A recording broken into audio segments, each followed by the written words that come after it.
Boys, I don't know if I can defend it anymore. I'm sorry. I think I was wrong. I think I was wrong, boys. As much as I want to believe, and if you look back at it, it's better than the last 5 or 6 results that we've had. We're not losing, right? But we're not winning. But I think there is a caveat there and a little bit of an asterisk there when you're talking about these results, because these are teams that we should be beating, right? And I said this 2 videos ago that yes, they're in, some of them are in good form, right? Leeds just beat Chelsea. We're full of confidence when we're brimming today, and credit to that team. They seem to be starting to figure it out with the switch in tactics to the back three, and just being all action. And I think that's what this Liverpool team honestly could learn from them and from Sunderland, Bournemouth, Brentford, all of the teams that we've recently played and have given us a tough time. Pretty much everybody's given us a tough time, right?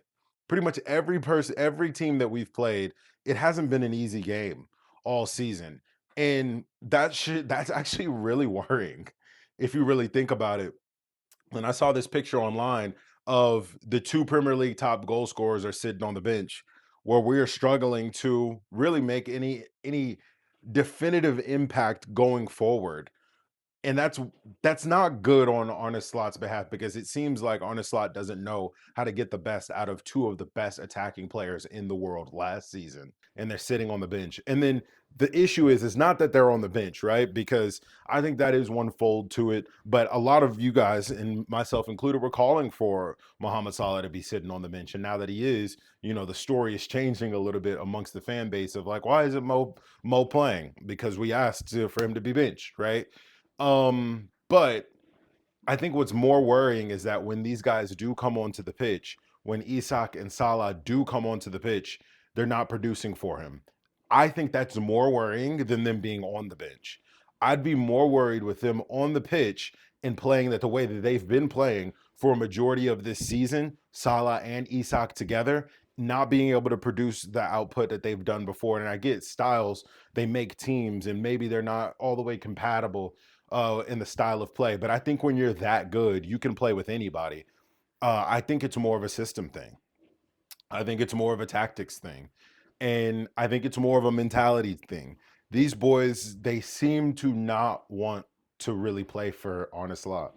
And you can see on the pitch, there's a lot of frustration, especially from our captain, especially from a lot of our midfield players like Ryan and Szobo. You'll see a lot of them throw their arms up and stuff like that. There was even a moment where Florian went into press, and then the Leeds played out of the press, and he looked, and there was no one else pressing, and he's like, "Bro, what's going on?" Right? So it's almost like this team is being put out onto the field, and we have bright spots. We came back, 2 times in this game, and it looked like we were like, okay, let's turn it around. We got this. And then it just goes right back down. It's like a roller coaster of emotion. It's up and it's down, and it's up and it's down. And that instability will have an effect on any player, regardless of how good they are, regardless of the quality that this team has. If the run that they're on right now, the skid that they're on right now continues, it can potentially turn into something permanent, right? I mean, we've seen this with Ruben Amorim. We've seen this with Manchester United and their managers before that, even, right? Where we see teams, they take a turn for the worse, and then they keep sliding and they keep sliding and they keep sliding. And the next thing you know, it's almost normal for this team to play this way and to perform this way. And that's not good. And I hope that FSG steps in at some point and makes an adjustment somewhere.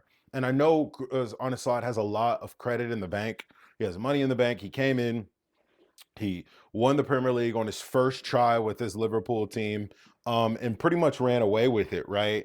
And I think the things that we were getting away with in season one, we're not getting away with in this season, right? Being able to play really badly, or being able to play maybe not at our best and still get results. We did that multiple times last year. And I think we all kind of forget about that. I forgot about that. But there were so many times where I'm like, winning ugly, champions win ugly. And maybe that was maybe a sign that maybe you don't always have to win ugly. I think that's a part of being a championship side. And I do think that is a part of the fabric of championship teams, the ability to not be at your best and still get results. But when that is your regular occurrence, that's when you should be worried. When you're regularly playing like that and trying to eke out decisions and try to win at the last minute, like the last 3 games, right? You're going behind, you're not looking your best, you're trying to fluke results. It just does not, it's not a long-term strategy to be sustainable, especially in this league, in the Premier League, where I talked about it in the last video. It's unforgiving. When you are on a slide, teams will punish you, and they will continue to punish you, and they will look at it as an opportunity, especially the bottom table sides, where it's a win-win situation. They have nothing to lose when they're playing against teams like us, right? When they're not playing against their contemporaries down at the bottom half of the table, where those are points they have to win, right? Those are points that they need, because those are the points that should be earnable for them. Versus games against us, this is like free points. If they go out and they steal a result, they get a draw, they get 3 points. That's a bonus to point, 3 points that they were never expecting to get. So they come out with a different energy. They come out with a different vigor. And you saw that today with Leeds. As soon as from kickoff one, bro, they were like, let's go steal another 3 points from a top half team. And I think we need to have that similar type of mentality. And we had that with Jurgen Klopp, right? Where we were underdogs in every match. We didn't care how good we were, what streak that we went on. We pressed like animals. We were dogs. We were at it from bell to fucking bell, from bell to bell, from the 90th minute. I saw a clip of Jurgen Klopp saying, oh my God, I love it. I love it. It was 90 plus, and an entire team was pressing. And I think we were up 6-0. That's the mentality that you need to have at Liverpool FC. You have to be an animal. You got to work hard. You got to be a dog. You have to leave every single thing out on the pitch. And unfortunately, that's not what we're seeing with this Arne Slot side. Last season, these players were willing to run through a wall for him. I don't know what's happened in the past season. Since we won the title, really, we haven't been very good. And I think we've lost a majority of our games since we won that title and we took that mid-season break. It's worrying.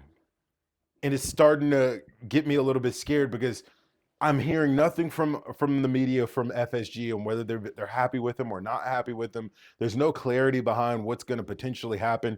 Are they going to stick with them? Are they not going to stick with them? And if they don't stick with them, who do you go with? But you look on the flip side, and I think they'll look at it this way, knowing FSG and Michael Edwards. We haven't lost a game in three matches. You know, we're unbeaten in 3 for the first time in a little bit. This is him building. Let's give him all the way into Christmas. And then, you know, we get a little bit more hope. We get a win back. We get a win off of a team that we should have been beating anyway, right? And then the cycle continues. And okay, let's give him until May. Okay, let's give him to the end of the season. Okay, let's give him into the beginning of the next season. And then the cycle continues, similar to Eric Ten Hag, right? And with Manchester United, dude, like similar to Eric Ten Hag, where he had a little bit of success. He won a trophy, and he kept being able to just do just enough to not lose his job and to keep the faith in the ownership team. And that is the most worrying part about this whole thing, is that I know FSG likes to be different. I know we like to move like not like other clubs where it's not a revolving door. You know, it's not in our fabric and our DNA. We only have a handful of managers. All of those types of things. We stick by our managers. You never walk alone. All of these great things that have built our club and built the fabric of our club. And I worry that FSG may lean a little bit too into that, and we may end up in a situation like Manchester United, where they maybe have held on to the wrong people for longer than they probably should have. Right? Because it's not, if you look at it as a whole, it's not just this season. If you actually go back, it's been for a long time that we actually haven't been playing well, and we've been looking different, and we don't look like the side that went on that massive unbeaten streak under Arne Slot. And it's becoming more and more apparent, or what it so seems to be apparent, that maybe that side was the leftover from Jurgen Klopp. Maybe the motivation coming into that season was, let's win the title this season to prove everybody that Jurgen knew what he was doing. we're still his team, despite who comes in. You know, maybe they did have that mentality. And then once it was won, that mentality has kind of gone away. And now it is truly Arne Slot's team. And on paper, it looks much better than the team that Jurgen Klopp put together. But that's the thing. Football isn't won on paper. Football is won on the pitch. And if the players are not clicking and playing well on the pitch, that's an issue, especially with the amount of money that Arne Slot has spent in this side, the players and the caliber that he brought in. Guys, listen to this. The two top Premier League goal scorers are sitting on the bench today. Hugo Ekitike, who was in the top 2-3 Bundesliga's goal scorers, was out on the pitch today. Florian Wirtz was the back-to-back Bundesliga player of the year, back-to-back, breaking records as a teenager, as a young man, as a 21-year-old, racking up 20 assists, 20 goals types of seasons. Milos Kerkez was widely considered the best left back in the Premier League last season. Jeremy Frimpong was literally one of the best wing backs in the world last season, racking up like 10, 15 goals and assists from that right-hand side. Ryan Gravenberch was the best center defensive midfielder in the world last season. Like, these aren't stretches to say, guys, right? I'm just telling you the caliber of player on the pitch. Virgil van Dijk reclaimed his crown as the best defender in the world. Alisson was the best goalkeeper in the world last year.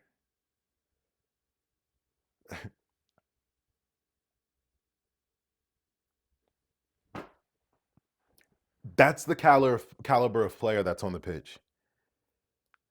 And if Arne Slot can't get the most out of these players and get the best out of this caliber of player, maybe he's out of his league. That could potentially be it. Maybe he's out of his league. So I know this wasn't much of an analysis about the game specifically, but just some of my thoughts as this game kind of unfold, as I was getting a little bit of hope, obviously, in that last video, you know, being able to kind of rally back a little bit. Hopefully FSG doesn't play around and continue to play around in this. But maybe hopefully they see something that we don't see. And maybe they're right. And maybe that's just me again, you know, coping a little bit and holding on to a little bit of hope, because I want this to work for Arne Slot. I really do. But week in, week out, especially with Arsenal dropping points, bro. Especially with Arsenal dropping points and closing the gap, we would have been right in fourth place, 8 points behind Arsenal. It would have been realistic. And honestly, now that I'm thinking about it, honestly, boys, we should probably be running away with this season. We should probably be running away with this season, how poor the rest of the league still is. This was a season that could have been won again, and it probably should have been a back-to-back season, right? It should have been a back-to-back season. The way that the whole entire table is kind of laid out, I mean, even if we just won half the games that we lost, we should be running away with this title again and defending our title comfortably, especially with the caliber of players. But I think maybe Slot overcooked, overthought, thought he was smarter than he actually was trying to mimic a style that wasn't his with this whole PSG obsession that he has. And should have just stuck to what got him to the dance. And I think he's just trying to be too clever. I do.